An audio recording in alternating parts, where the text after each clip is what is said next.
Құрметті әріптестер, бүгін біз педагогикадан тағы да тесттер талдайтын боламыз. Қазір мен сұрақтарды оқып, арадан жауап беріп отырам. Онлайн тест болғандықтан қате кетуі де мүмкін. Бірінші, педагогика қандай негізгі мәселелерді қарастырады дейді. Дұрыс жауап, оқу тәрбие процесінің теориялық негіздерін деп ойлаймын. Дұрыс дейді. Келесі сұрақ. Педагогиканың негізгі категориялары дейді. Бұл тәрбие, білім беру және оқыту. Дұрыс екен. Келесі. Педагогиканың негізгі міндеттеріне жатпайды. Оқушыларды кәсіби мамандыққа баулу деп ойлаймын.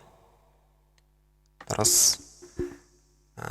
Келесі сұрақ бізде педагогика ғылымының дамуына жетекші бұл философия, психология және физиология болуы мүмкін. Дұрыс. Келесі сұрақ. Педагогика ғылымының салалары. Педагогика ғылымының салалары: мектеп педагогикасы, педагогика тарихы, арнаулы педагогика. Келесі сұрақ бізде арнаулы педагогиканың салалары дейді. Бұл арадағы арнаулы педагогиканың салалары тифло, сурдо, олигофрено және педагогика деген болу керек. Дұрыс. Келесі сұрақ. Педагогика ғылымының негізгі зерттеу әдістері дейді. Негізгі зерттеу әдістері бізде оның барлығымыз білеміз: бақылау, эксперимент және анкета сұрақтары болады. Дұрыс. Келесі сұрақ. Педагогиканың негізгі категориясы дейді. Бұл бізде тәрбие болады. Одан кейінгі сұрақ. Педагогикада қолданылатын негізгі категория. Педагогикада қолданылатын негізгі категория бұл жеке тұлға. Дұрыс екен. Келесі. Педагогика мынандай негізгі ғылыммен тығыз байланысты дейді. Әрине психологиямен тығыз байланысты ол. Одан кейінгі сұрақ. Педагогика тығыз байланысты психологиямен қайтадан келіп жатыр мына жерде. Жаңа ғана келген сұрақ. Келесі. Тұлғаны әлеулеттендіру институтына жататындар. Бұл отбасы, мектеп, шағын орта болады. Келесі сұрақ. Келесі сұрақ бізде ғылыми білімдер жүйесі, көзқарастар, сенімдер және адам мұраты идеал дейді. Бұл дүниетаным компоненттер болады. Дұрыс екен. Келесі сұрақ. Теориялық ойлау мен тәжірибелік іс-әрекетте сезімдік қабылдаудың бірлігімен көрінетін іс-әрекеттің аталуы. Танымдық. Дұрыс. Келесі сұрақ. Педагогика алғашқыда қандай ғылым саласында дамыды дейді. Алғашқыда болса ол философиялық болады ғой деймін. Философиялық. Дұрыс. Келесі сұрақ. Индивид дегеніміз не? Индивид ол адам. Одан кейінгі сұрақ жеке тұлға дейді. Жеке тұлға. Жеке тұлға бізде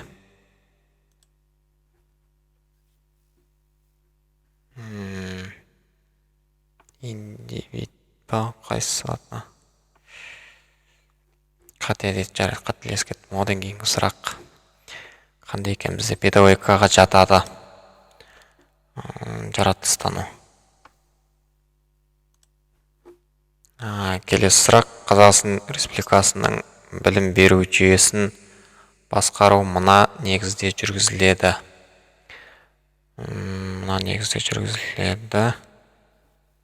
Білім беру заңына. Дұрыс. Келесі сұрақ: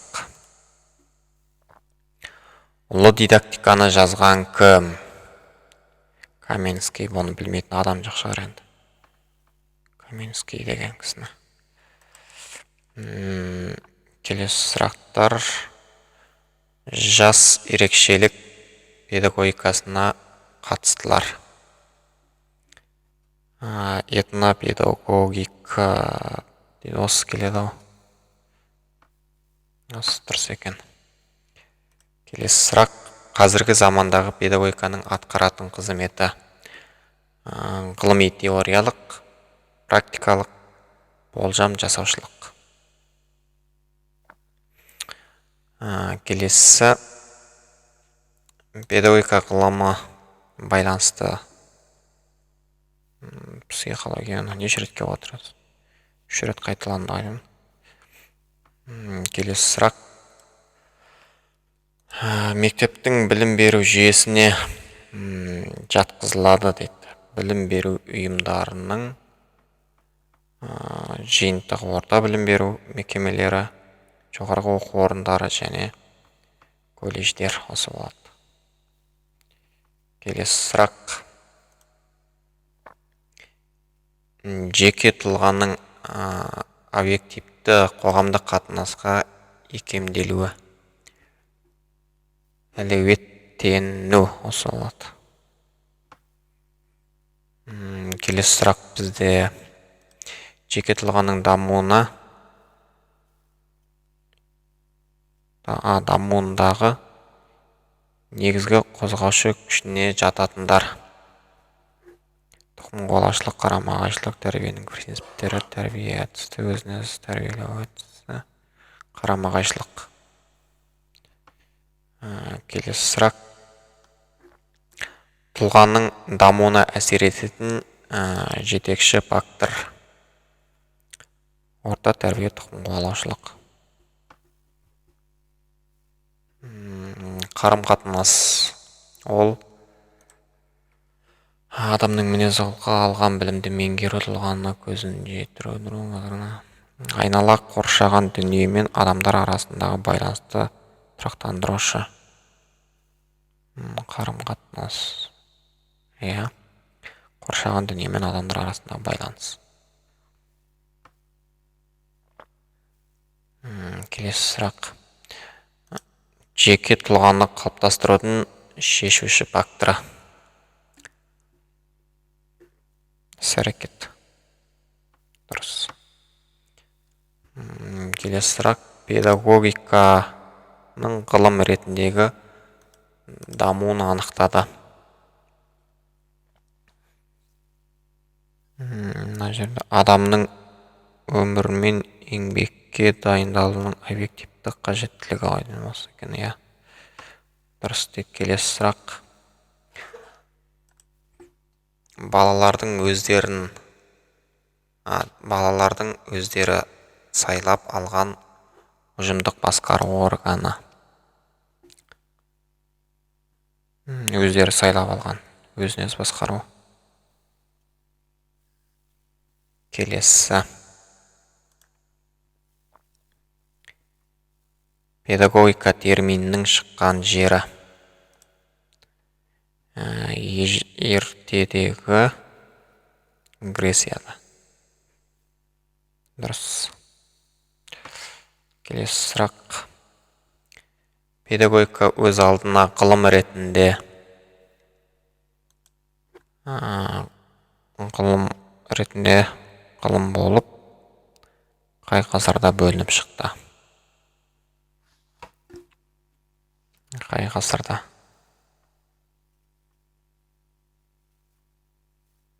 Ғылым болып бөлініп шықты. 17-ші ғасыр ғой.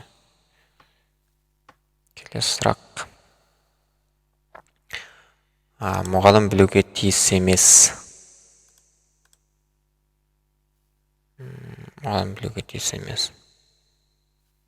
Қандай бір заңдар? Қылмыс кодекс.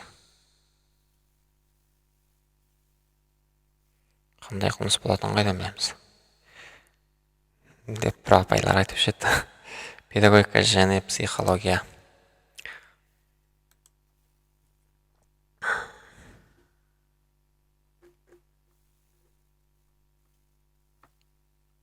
Педагогикалық білімге жатады. Педагогикалық категория ұжым заңдылығы әдіс тәсіліне осы. Келесі сұрақ. Мұғалімнің педагогикалық іс-әрекеті сапасының шешуші көрсеткіші не болып табылады?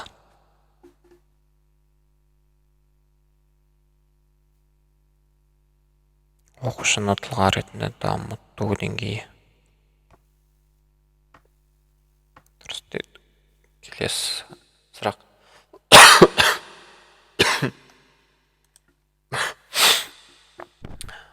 Мұғалімнің профессиограммасына жатпайды.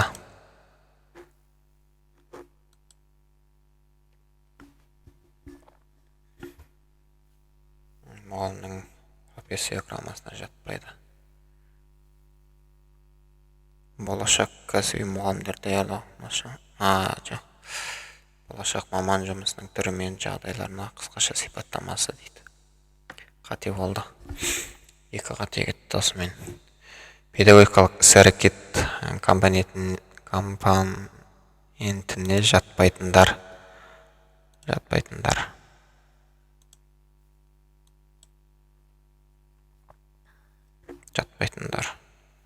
Істейміз. Қате.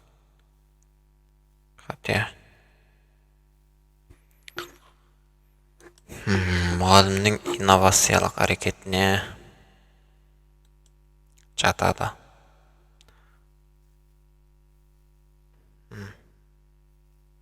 Инновациялық әрекетіне жатады. Авторлық модель. Келесі сұрақ.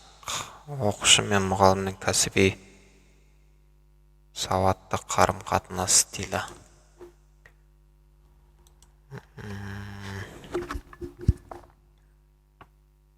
Оқушы мен мұғалімнің кәсіби сауатты қарым-қатынас стилі. Либералдық, демократиялық. Дұрыс. Келесі сұрақ.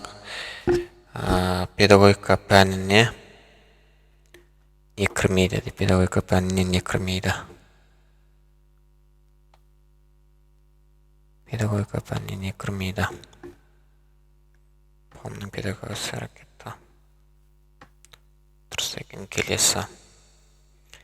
Педагогикалық ғылым жүйесіне келесі пәндер кірмейді. Маса психология. Дұрыс. Келесі. Ата-анасынан балаға тұқым қуалау бойынша беріледі.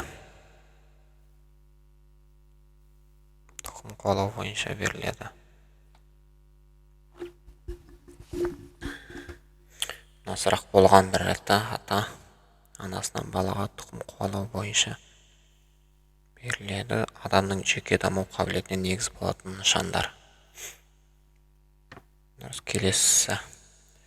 Жеке тұлғаның дамуындағы негізгі фактор. Жеке тұлғаның дамуындағы негізгі фактор. Жаңағы сұрақ керісінше тұқым қуалаушылық.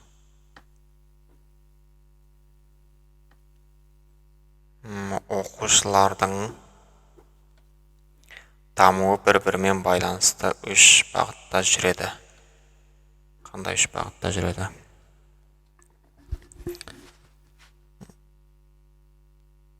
Оқушылардың дамуы бір-бірімен байланысты үш бағытта жүреді. Биологиялық, психологиялық, әлеуметтік. Дұрыс. Келесі сұрақ. Адамға тұқым қуалау арқылы беріледі. Тұқым қуалау арқылы беріледі.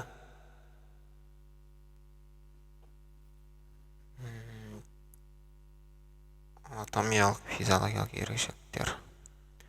Дұрыс. Келесі сұрақ. Жеке тұлғаны оқыту мен тәрбиелеудің нәтижесі неге байланысты емес? Тұқымқуалаушылыққа, табиғи жағдайына дейді. Қате кетті. Келесі жоғары сынып оқушыларының негізгі іс-әрекетінің түрі. Оқу-танымдық. Дұрыс. Бастауыш мектеп оқушылардың қарым-қатынасына әсер етушілер. Бастауыш. Оқытушының пікірі. Келесі. Қиын балалардың пайда болуына себепші факторлар. Сол мүмкін ба? Қоғамдық сана емес, қоғамдағы экономикалық жағдай дейді. Ұжым, жанұя. Қиын балалардың пайда болуына себепкер факторлар. Келесі. Педагогикалық зерттеудің қорытындысы негізделеді. Педагогикалық эксперимент па? Осы екен. Келесі сұрақ. Оқушыларды тәрбиелеу әдістеріне жатады. Жармасаға бардың мұғын оқушылар бақылау. Тәрбие теориясы меді, сабақ барысы меді. Әңгімелесу екен. Оқушыларды тәрбиелеу әдістеріне жатады әңгімелесу. Әңгімелесу зерттеу әдісі ретінде нашар. Қатаң қадағаланатын жағдайларда өткізілетін алдында белгілі бір мақсатқа сынаққа түскендердің барлығына арналған біркелкі зерттеу. Әңгімелесу зерттеу әдісі ретінде қатаң қадағаланатын жағдайларда өткізілетін алдына белгілі бір мақсатқа бағытталған сынаққа түскендердің барлығына арналған біркелкі зерттеу. Келесі. Педагогикалық зерттеудің теориялық деңгейіне жатпайтын әдістер.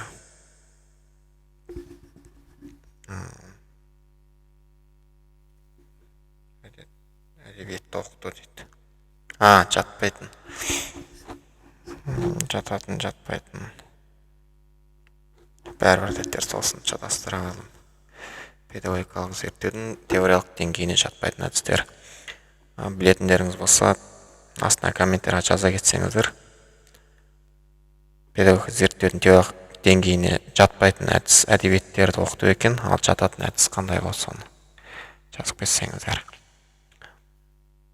Жеке тұлғаны үнемі зерттеу әдісі. Байқау дейді. Мұғалімнен зерттеу әрекетінің кезеңдерінен